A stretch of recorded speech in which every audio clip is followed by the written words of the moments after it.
राजस्थान का वोटर अब तो, क्योंकि पूरा हिंदुस्तान पूरी दुनिया डिजिटल हो गई है, सबको पता रहता है कहाँ क्या हो रहा है, कौन से मुद्दे उठाए जा रहे हैं, चुनाव प्रचार में कौन क्या कह रहा है, क्या वादे कर रहा है। जैसे हिमाचल का मॉडल लेके, छत्तीसगढ़ का मॉडल लेके हर चुनावी जीत पार्टी के कार्यकर्ताओं में उत्साह पैदा करती है। नहीं, मैं कह रहा हूँ ये कांग्रेस पार्टी ने जैसे हिमाचल में अपनी जीत का एक मॉडल निकाला, छत्तीसगढ़ में उसका एक मॉडल उसके हिसाब से अच्छा चल रहा है, उसको मिलाकर उन्होंने कर्नाटक में मैनिफेस्टो बनाया। तो उस लिहाज से मैं तो इस विश्लेषण से पूरी तरह सहमत नहीं हूं कि हिमाचल प्रदेश में कांग्रेस ने कोई एक विशेष मॉडल बनाया था। मैं मानता हूं भाजपा की हिमाचल प्रदेश सरकार के खिलाफ बहुत ज़बरदस्त एंटी इनकम्बेंसी थी, भाजपा के नेताओं के बीच में बहुत ज़बरदस्त कलह थी। कांग्रेस को लग रहा था कि वो चुनाव जीत सकती है, इससे कांग्रेस की अंदरूनी कलह थोड़े दिनों के लिए स्थगित हो गई थी। वहाँ की जनता ने भाजपा को हरा दिया, मैं ये मानता हूँ। अगर कांग्रेस ऐसा नियोजित रूप से चुनाव लड़ रही थी तो वो चुनाव गुजरात, वो स्प्रिट उसकी गुजरात में क्यों नहीं दिखाई पड़ी? तो ऐसी बात नहीं है। कर्नाटक में मैं मानता हूं कांग्रेस के अंदर भाजपा के मुकाबले अधिक एकता थी, उन लोगों ने अपने मतभेद स्थगित कर दिए थे। कांग्रेस का केंद्रीय नेतृत्व भी कर्नाटक के अंदर संघर्ष करता हुआ दिखाई पड़ा, जो गुजरात में बिल्कुल दिखाई नहीं पड़ा, हिमाचल प्रदेश में मामूली दिखाई पड़ा। उससे पहले पंजाब में कांग्रेस ने कैसे अपने पैरों में कुल्हाड़ी मारी, ये अपने आप में इतिहास में दर्ज हो चुका है। तो इस तरह की बहुत सारी बातें हैं। अभी हमें बहुत ज़्यादा उत्साहित होकर कांग्रेस को बहुत सारे ब्राउनी पॉइंट नहीं देने चाहिए।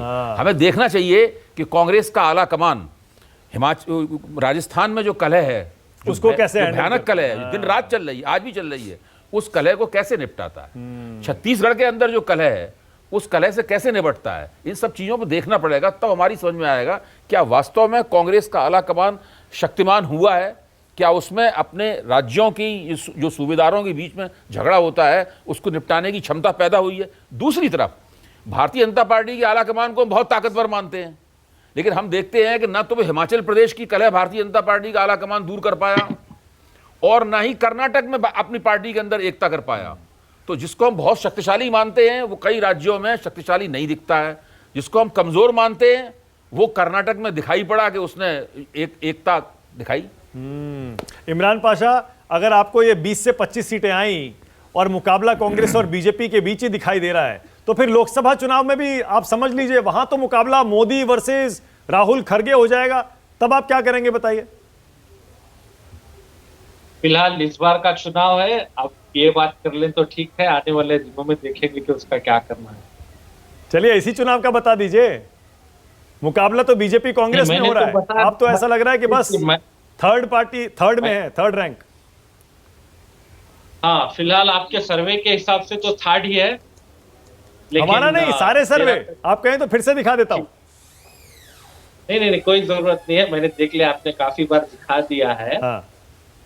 13 तारीख को जब रिजल्ट आ जाएगा उसके बाद जो हमारे नेता है वो डिसाइड करेंगे कि आगे की रणनीति क्या होगी और किस हिसाब से सरकार और चलाई जाए। ठीक है, अगर कांग्रेस जीत गई और ये एग्जिट पोल सही हो गए तो आप इस जीत की वजह क्या मानेंगे? कांग्रेस क्यों जीत रही है? बस हम उम्मीद वही करेंगे कि जो भी आने वाले दिनों में कर्नाटका के लिए जो सरकार बनेगी वो कर्नाटका के हित में और कर्नाटका के लोगों के हित में बेहतरीन साबित हो और अच्छे से अच्छा काम करे। बस सरकार बनाना मकसद ही यही होता है कि लोगों की सेवा करना, अच्छा सेवा जो भगवान जिसे नसीब करे, जो लोगों की अच्छी से सेवा कर सके, भगवान उसे अधिकार। मैं समझ गया, आप मंझे हुए प्रवक्ता हैं, इसीलिए देखिए मेरे सवालों की गुगली में फंस नहीं रहे। मैं फिर से घुमा के पूछूंगा, इमरान पाशा, लोकसभा चुनाव में अगर मान लीजिए कांग्रेस यहां सरकार बना लेती है, ओके, अगर सरकार कांग्रेस बना लेती है विधानसभा चुनाव में, लोकसभा चुनाव कौन जीतेगा कर्नाटक में?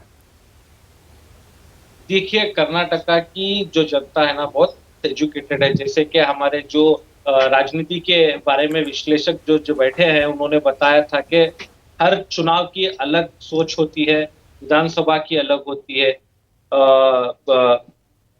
कॉर्पोरेशन की अलग होती है, असेंबली की अलग होती है, लोकसभा की अलग होती है। तो उस हिसाब से देखा जाएगा कि कर्नाटका के लोग इसे चुन के आगे बढ़ाएंगे। मतलब लोकसभा चुनाव में मोदी जी का जादू चल जाएगा, विधानसभा चुनाव में थोड़ा बहुत चला तो नहीं चल पाएगा, क्योंकि कर्नाटक की जनता ही नहीं, सारे देश की जनता जान चुकी है कि अभी जो ये जात की और धर्म की राजनीति है, जात नहीं चलेगी। अब राजनीति चलेगी तो विकास की चलेगी, क्योंकि आप देख सकते हो पिछले दिनों से हमारे देश के अलग अलग राज्यों में किस तरह के हालात हैं, चाहे वो मणिपुर हो, दिल्ली में दिन दहाड़े जेल में घुस के अरे भाई, करना अरे हो। तो सुनिए एक सेकेंड इमरान पाशा। अरे इमरान पाशा, मैं अभी आपकी तारीफ कर रहा था, लेकिन मैं अभी आपको एक सलाह भी दे रहा हूं। अभी तरह 13 का इंतजार कर लीजिए, बीजेपी को ज्यादा मत घेरिए। हो सकता है कि 13 के बाद आपको बीजेपी की तारीफ करनी पड़े और इन्हीं सारे मुद्दों पर चुप्पी साधनी पड़े। ये किसी को जो सत्य है वो सबके सामने आके ही रहेगा, क्योंकि जब प्रधानमंत्री होते हैं वो सारे देश के प्रधानमंत्री, हम सारे उनके बच्चे हैं, सारे देश के जो लोग हैं उनके बच्चे हैं, वो पिता समान होते हैं। अगर कहीं बच्चे पर कोई आफत आती है, कोई परेशानी आती है, तो ये कर्तव्य बनता है कि उन तमाम की देखभाल करे, उनके लिए कुछ करे। ओके ओके गुरु प्रकाश से गुजारिश। ऑल राइट गुरु प्रकाश।